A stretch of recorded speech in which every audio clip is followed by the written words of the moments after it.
The following program is brought to you by Caltech.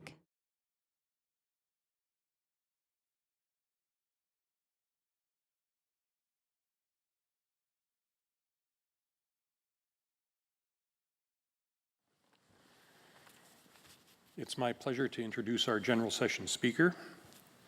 Steve Koonin came to Caltech from Stuyvesant High School, got his bachelor's degree here in 1972. Then he went over to the dark side to get his PhD at MIT in '75. Returned to Caltech on the faculty, served nearly 30 years, became faculty chair, vice president, and provost.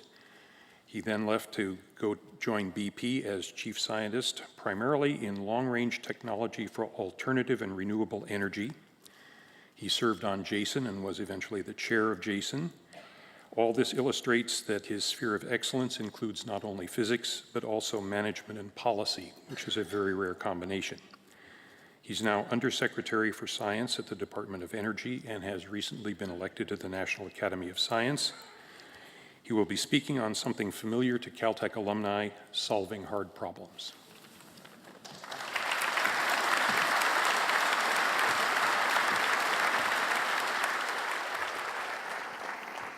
Thanks.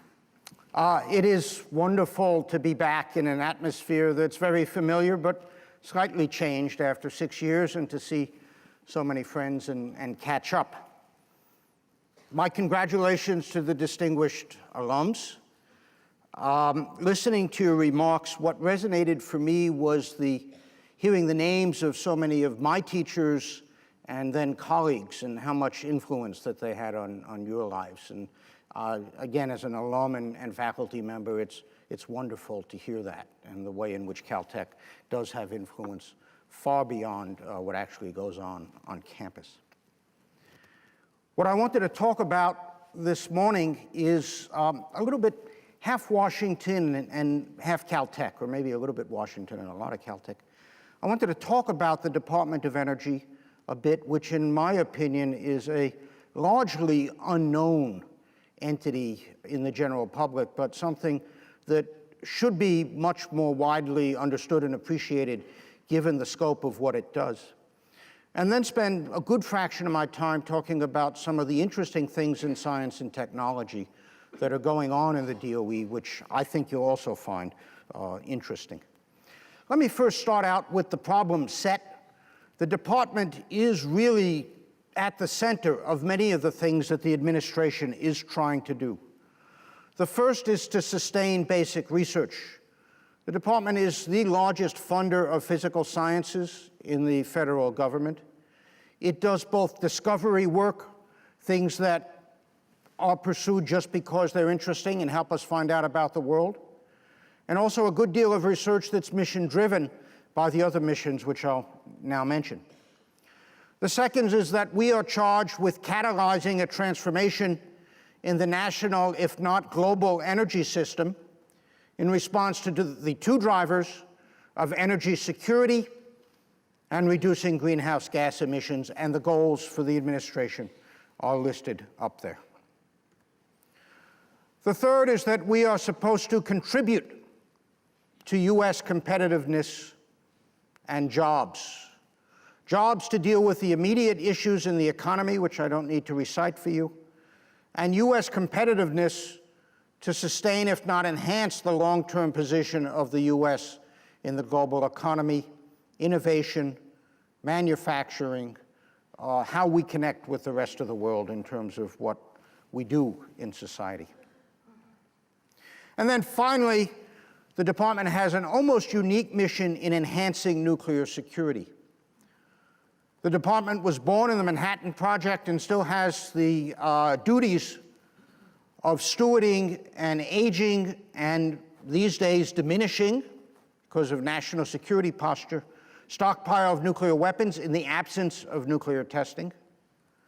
It has the mission of deterring and detecting proliferation, other countries that might be starting nuclear weapons programs, and securing a great variety of nuclear materials, both radioactive and fissile, around the world, in countries that are friendly, and in some cases countries that are not.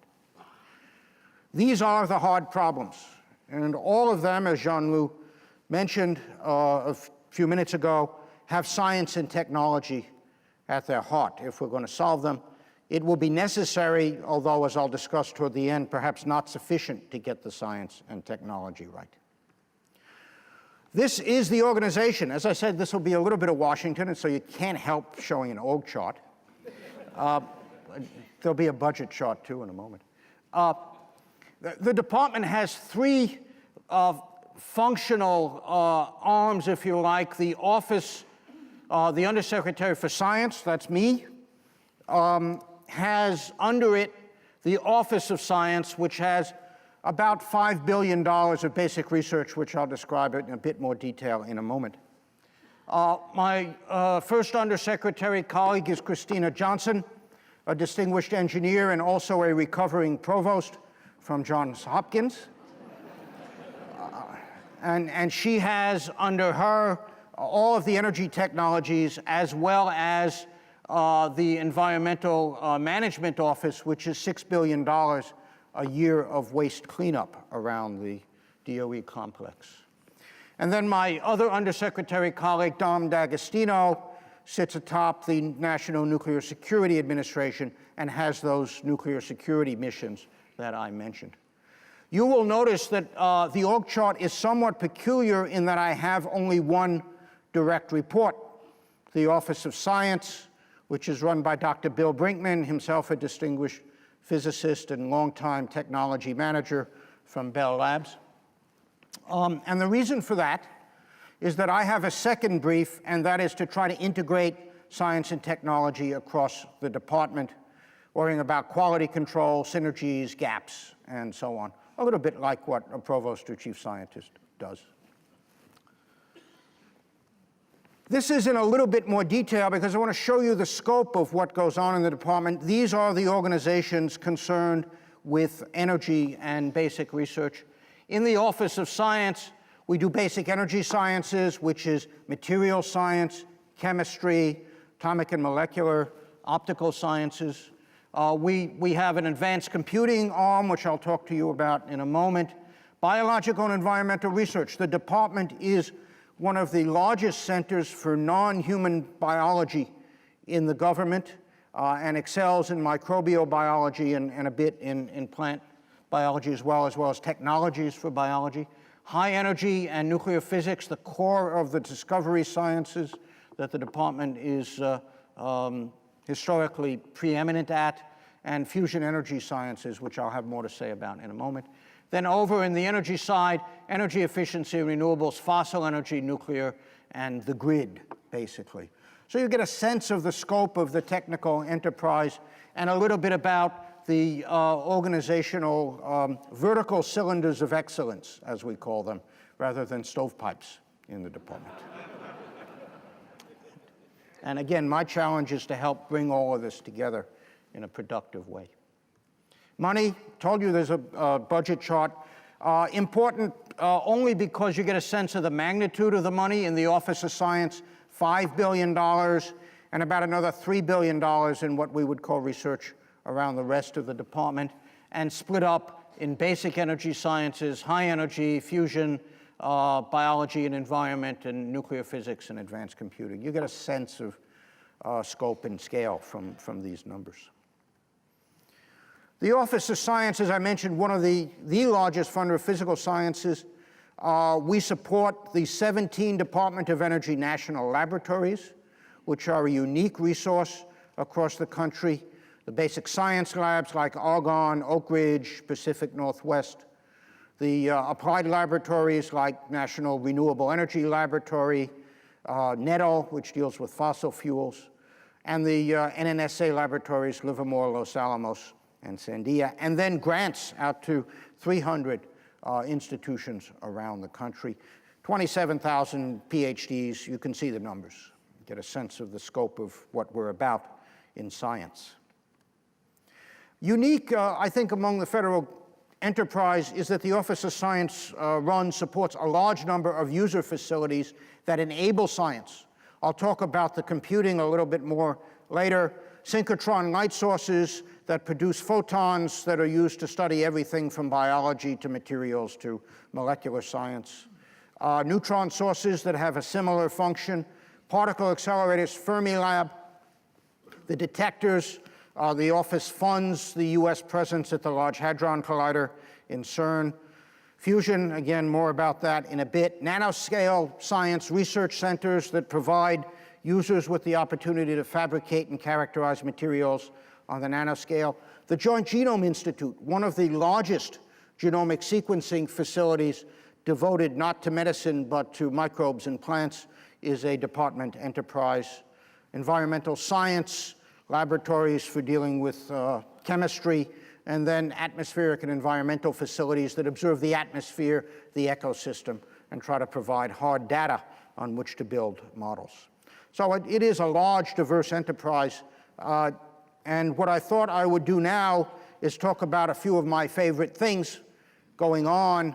I warn you, the list is idiosyncratic, and I could put up easily 3 or 4 times as many items that are equally interesting. So I thought I'd just go through 4 or 5 of them for you now. A mix of discovery science and applications. Again, DOE, pretty unique in the federal government in combining this basic science with mission-driven activities. Let me start with superheavy nuclei. Willie Fowler, that was mentioned a little bit ago, was my advisor, actually, and a good friend and colleague after that. Willie was concerned with the synthesis of nuclei, how you build them up from the very smallest nuclei left over after the Big Bang up to the large nuclei that we see today. This graph shows the chart of the nuclei, increasing proton number and increasing neutron number. As you increase the number of protons, starting with hydrogen, helium, lithium, and so on, you need about the same number of neutrons to hold the protons together because their electrical charge wants them to fly apart.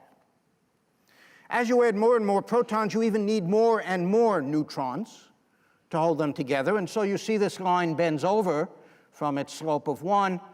And by the time you get to lead, for example, 82 protons and about 126 neutrons.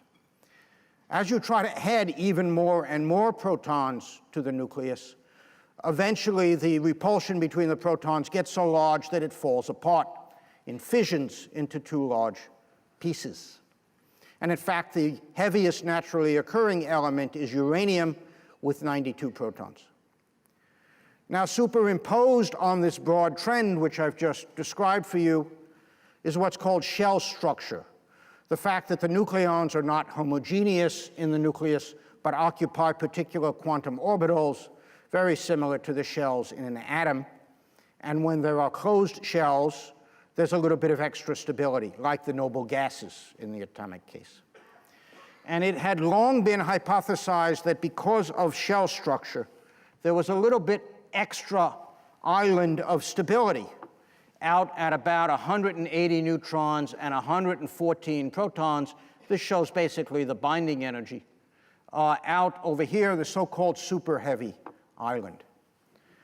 This was all fiction when I was a graduate student, and we would work on models of this. And what's been interesting in the last decade is that we have started to fill in that superheavy island and create elements that have charges of 115, 117, and so on. And what was interesting was that about a month and a half ago, the discovery of element 117 was announced.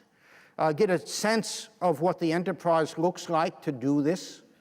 A beam of calcium-48, which is a very rare but naturally occurring isotope of calcium with 28 neutrons, that's a typo, and 20 protons, impinged on a 22 milligram target of berkelium with Z of 97 and 152 neutrons.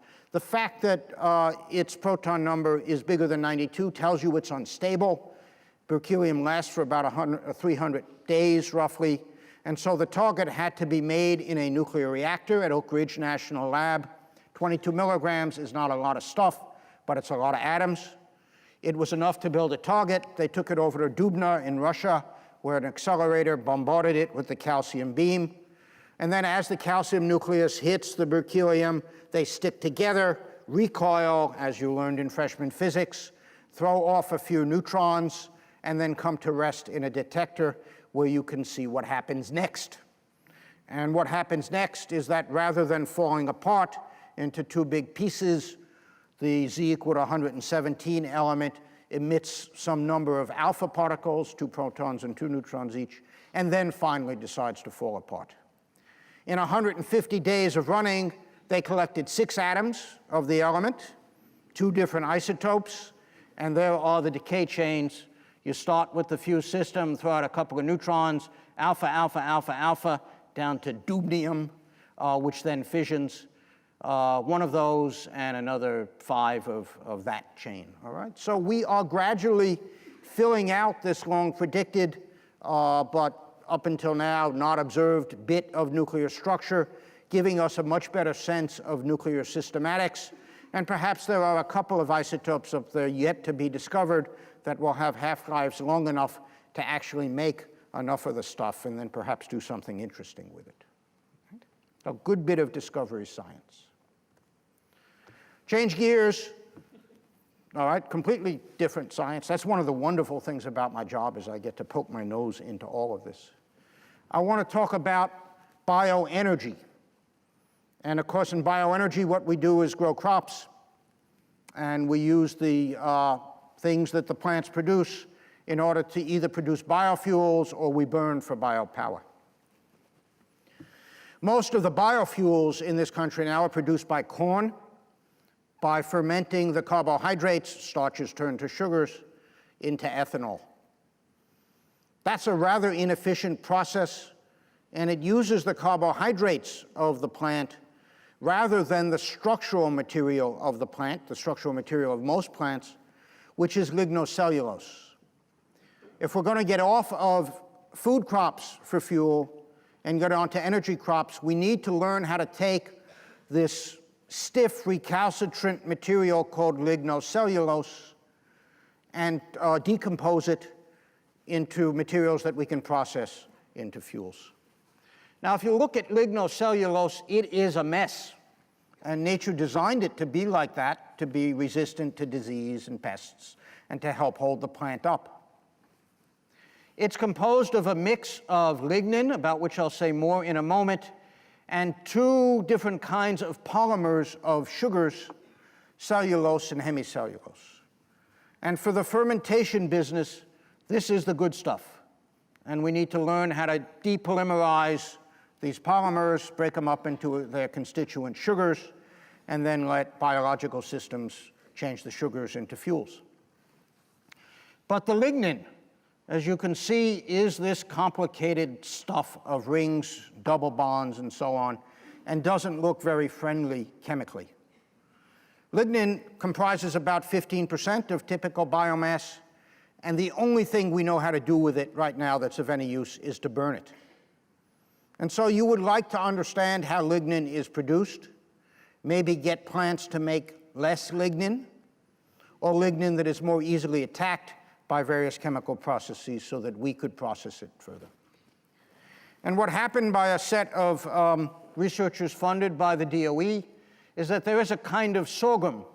And yes, that's a food crop, but all plants are the same to zeroth order. And so if you can figure it out in sorghum, you can probably figure it out in other plants. There's a mutant of sorghum that displays reduced lignin content with relatively little effect on the overall fitness of the plant. And what they did was to go in with plant genomics, sequencing of the sorghum, and find the gene that was responsible for this mutant, which is characterized actually by a brown midrib in the leaf of the plant, a signal of reduced lignin content. And so with that gene in hand, one can understand what enzyme or protein it's producing, and hence get a clue as to how the synthesis of lignin is perturbed in this case to make less of it, but nevertheless keep the plant pretty healthy.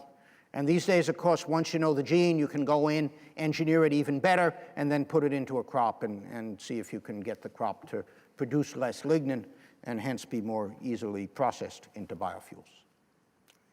Different, again, basic science, but mission-driven. Third topic, computer simulation. The Department of Energy, with roots in the nuclear weapons program, but these days spread throughout all of the science it does, really leads the country in high-performance simulation.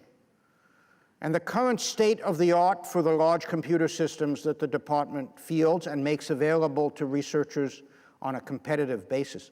By the way, I should note that all of the research done in the Office of Science is peer-reviewed and awarded on a competitive basis. It's a very strong ethos to do that. This current state of the art of the machines is about a petaflop, so 10 to the 15th flops, floating point operations per second. I remember 15 years ago, roughly, giving a lecture in this room, a Watson lecture, in which I was talking about gigaflop systems and how they were going to change the way we did science. So that is 6 orders of magnitude less than what we have currently. And this is truly changing the way in which we do science. Applications, turbulence, energy storage in batteries, supercapacitors, biofuels, that is a simulation of what lignocellulose looks like, 10 to the 8th atoms, roughly, fusion energy, nanoscience, nuclear energy, and so on. So computing is very much woven into what we do, and frankly, I believe will be a bigger part of what the department does in the future.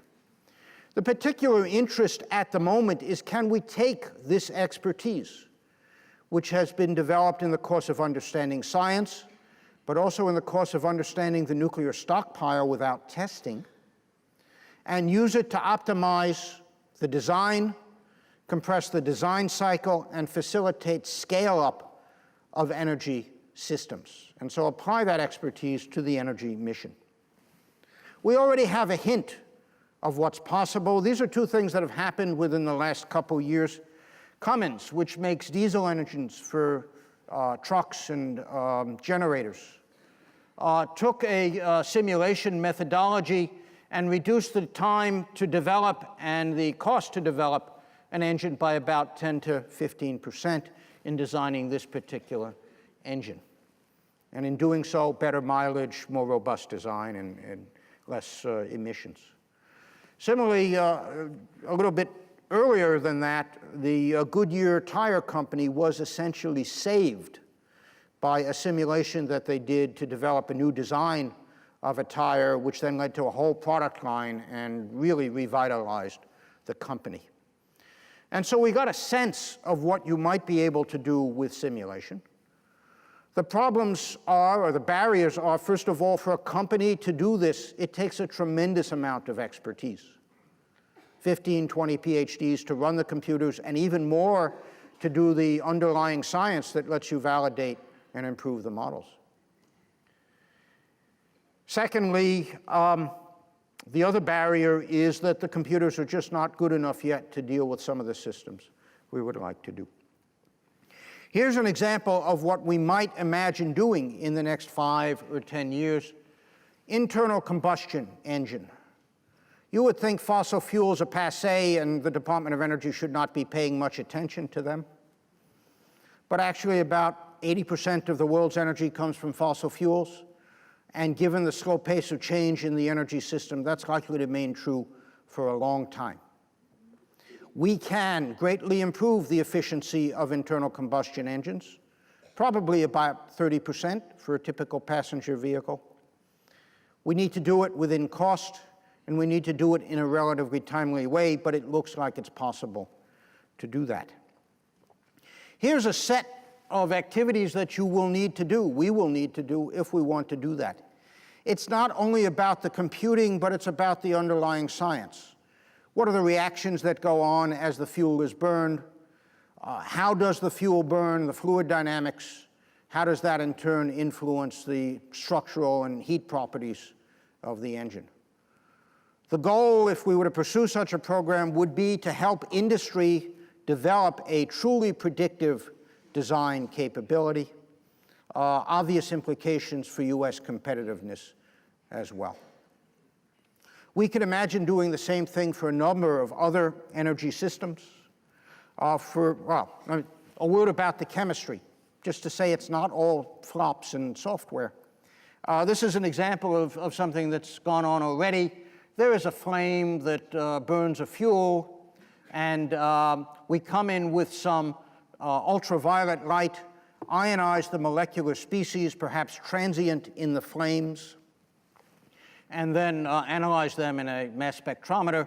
And what was interesting and unexpected is that there were enols, particular kind of organic molecular species, present in all of these flames as you went from benzene to propylene, cyclohexane, and so on. Gasoline has about 100 different molecular species in it. Understanding all the reactions that go on there, transient three-body reactions and exotic conditions, and then reducing that reaction network down to something that would be manageable in a computer, one of the things we need to do if we're going to simulate better. Here's another example, completely different sphere of energy, the electrical grid. I spent yesterday afternoon at Southern California Edison hearing about their operations and ambitions for the electrical grid. This is the world that they are embedded in, the Western grid electrical system. You can see it extends over many states, has a number of different generating facilities and large power lines that tie the system together. We need to improve this grid. The whole country's grid has grown up over a century or more as a patchwork of different technologies and regulations. We can do it much better. Efficiently allocate resources if we could learn how to simulate.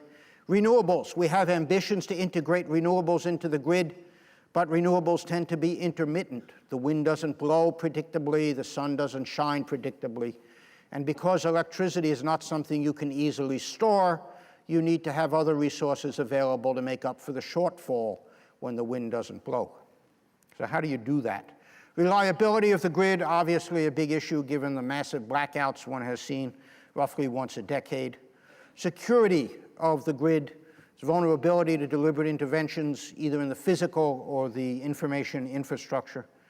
And then as we introduce new technologies and procedures for the grid, simulation can help a lot in making that introduction smooth. We don't do a very good job at the moment. In fact, it's actually appalling how well we do. Here's an example. This shows the north-south power flow in some section of the grid, time running horizontally over about 90 seconds or so. The best model one uses right now to describe that is the blue curve. The reality is that red curve. Oscillations, those are not 60 hertz oscillations. They're happening roughly once every few seconds. What is that? Nobody knows exactly. Right. Makes you a little worried, right? I got to say, by the way, first in-depth discussion with Southern California Edison I've had. I was a customer of theirs, of course, for 30 years. They are remarkably foresighted and technically very astute, so I came away very impressed with what they're doing. I know they're funding some work here at the Institute on this kind of grid simulation and control. Manny Chandy, I know, is involved with that. Okay. DOE is, of course, also supporting. Beyond the simulation, let me say a few words about the computer hardware. The Department of Energy has led extreme computing in the country and actually the world for the last 15 years. There are a variety of systems. They all look, now I'm not a computer guy, or at least a hardware guy, they all look the same to me, right? They're in a cold room and the lights blink. Right? You can't tell one from the other. But they are really different, and if you just look, this is the, every 6 months, Jack Tongara at Tennessee and Oak Ridge produces a list of the top 500 systems in the world. And currently the top system is the Jaguar computer, which is this one, 1.75 petaflops. That is max speed, not benchmark speed. Benchmark speed's a little bit less than that, a factor of 2. It's been on the list since 2009 as number 1. Another DOE facility at Los Alamos Roadrunner is 1 petaflop, and you see so on down the list. It is important as we stand up and begin to use these systems to realize it's not just about the hardware. It's about the applications, and a good deal of the speed up in performance we have seen is better algorithms, not just faster hardware, the systems and the integration and so on. DOE has a variety of activities that try to do that.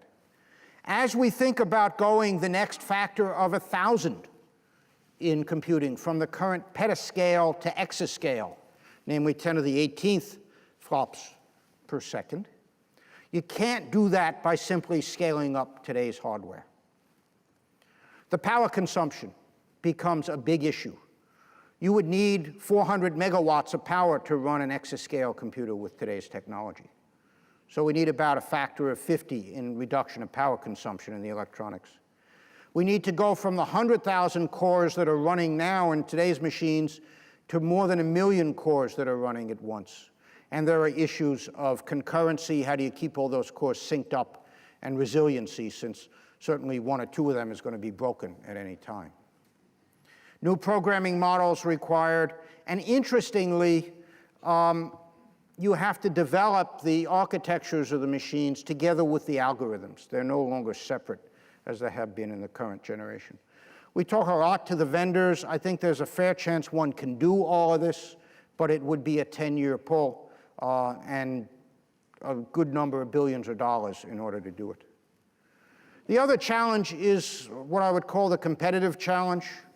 This shows the top machine in the US over the last 5 years, Jaguar up there on a log scale.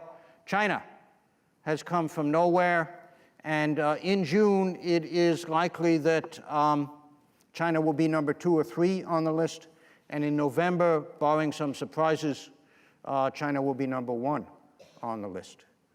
Now, you know, like the missile gap, the flop gap is not a simple situation, but nevertheless, other countries are pushing very hard to create and exploit high-performance computing, and I think we need to do that in this country.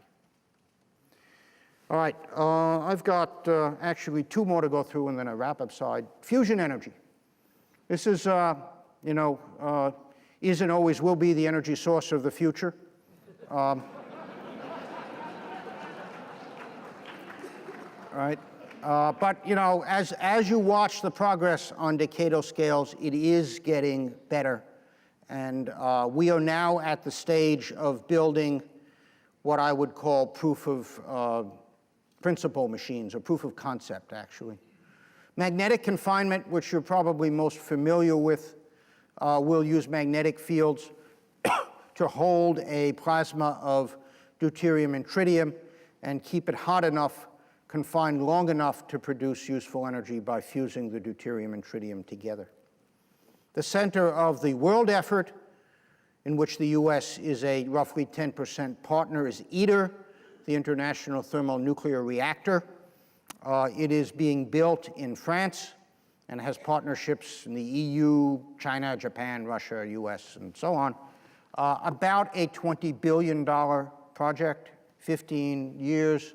It will have its first plasma in about a decade, and its first burning plasma, which will be self-sustaining, about 18 years from now. For scale, that's a human cartoon. So this is a big deal. Right? You spend $20 billion, you got to get a big machine, right? The other less well-known version of fusion, which is starting to also come, I would say, more in proof of principle, is inertial fusion. We have just brought into operation, the Department of Energy, the National Ignition Facility at Livermore, which is a laser capable of roughly 2 megajoules of energy delivered through 192 beams into a target chamber, which is right over there. These are the lasers. 2 megajoules, by the way, is about the amount of energy in an ounce of gasoline, okay? Says the guy from the oil company, right? But the challenge and the trick here is that the energy is delivered very precisely on a time scale of about 10 nanoseconds. And so you calculate 2 megajoules in 10 nanoseconds, and you get many terawatts of power. And it's delivered to a small little capsule of deuterium and tritium at the center of that 10-meter target chamber, and you hope to compress it and heat it. It's been operating for about a year. This is a $3 billion project, so again, spend a lot of money, get a lot of hardware. This is the laser bay, 2 banks of lasers, as I mentioned, 192 beams each. This is the bottom of the 10-meter target chamber. You can see ports to let the laser beam in and other ports to let diagnostics see what's going on inside. This is the center of the target chamber. Again, a lift and a human to see what the scale is. This is a stalk that extends into the center of the target chamber. The target itself is of centimeter scale right at the tip there. It's cryogenic, as I'll show you in a moment. And you focus all these laser beams on, and you try to get it to heat and fuse. Just a word about the science, how it works. The laser beams come into a gold can. This is the scale, about a centimeter, as I said. They hit the walls of the gold can. The beams are optical, about 300 nanometers. And they hit the wall, and they heat it up and convert into X-rays. So this can becomes a classic hole round, which you probably learned about in physics too, you alums. The temperature in the hole round is about 270 electron volts. That's really hot. That radiation, the heat, heats the surface of a small capsule, spherical capsule, with a very precise finish and a layer of deuterium and tritium ice on the inner surface and a little bit of deuterium and tritium gas on the inside. You heat the surface really hot and really fast.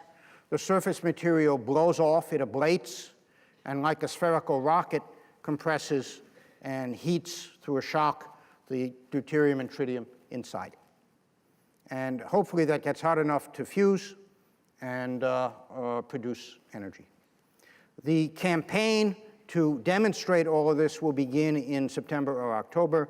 One expects 2 years and a good probability, although not certainty, of success. I'm going to skip through this one. There's another one about radiation damage in materials, but we're running out of time. I want to close off with a set of challenges beyond the science here. I've been in the Washington and DOE environment now for just about a year. What are some of the non-science things on my mind? How do we usefully couple the basic and applied work together? Some of the projects I showed you wonderfully integrate the basic science with the applications and demonstrations, but they are rare in what we're doing. We have disparate cultures in the department and in the research communities, differing skills and differing goals in the programs. We also, somewhat to my surprise, but in retrospect kind of obvious, it's not only what goes on in the department, but the other parts of the government and how they think about the department. And so the Office of Management and Budget, which controls the money and allocates it out, has two different sets of folks who worry about the applied and who worry about the basic, and they don't talk to each other as much as they should. And Congress similarly has different sets of people who deal with these issues. So it is hard to pull them together. Stability is really important. Jean-Luc mentioned this also. Not only stability of the research efforts, stability of the funding, but also stability of the policy. Stability in energy research funding, there are classic graphs, which I don't have time to show you, that show the ups and downs of renewable energy funding, of fossil fuel funding, of grid funding. It's not only whether you like renewables or fossil, it's also whether you think the government should or should not be involved in industrial policy. And these are the kind of debates that go on and will continue to go on. Nuclear security, similarly, this government issued a nuclear posture review a couple weeks ago, and I think significantly revectored the way we think about nuclear weapons in the context of US security, and that means changes in the enterprise also. Again, because of the long time scales involved, stability is really important, but rarely achieved. And then for the energy problem, the interface with the private sector is really important. If we're going to change the energy system, it has to be done in this country through the private sector, since that's how we do things. The funding that the Department of Energy has in total is less than the capital budget of one of the big energy companies per year. And so we have to leverage, we have to connect with the private sector. How we do large demos like carbon capture and storage, grid technologies, fusion, if it ever gets to that, will be a real issue. And technology transfer, a high priority in the department. We recently hired from Caltech Karina Edmonds, an alum and now a federal employee, to help with technology transfer across the department. So we're working on all of this, but as I mentioned at the beginning, the problem set is numerous and all of them are hard. So thanks. Oh, last one. I was going to say thanks, but the last one, maybe the most important. I keep getting reminded by old Washington hands that the government moves slowly by design. And the only exception to that is when there are overt crises. And for many of these problems, we're not really there yet in terms of overtness or urgency, unfortunately. Okay, thanks for your attention. I'm happy to take questions and comments.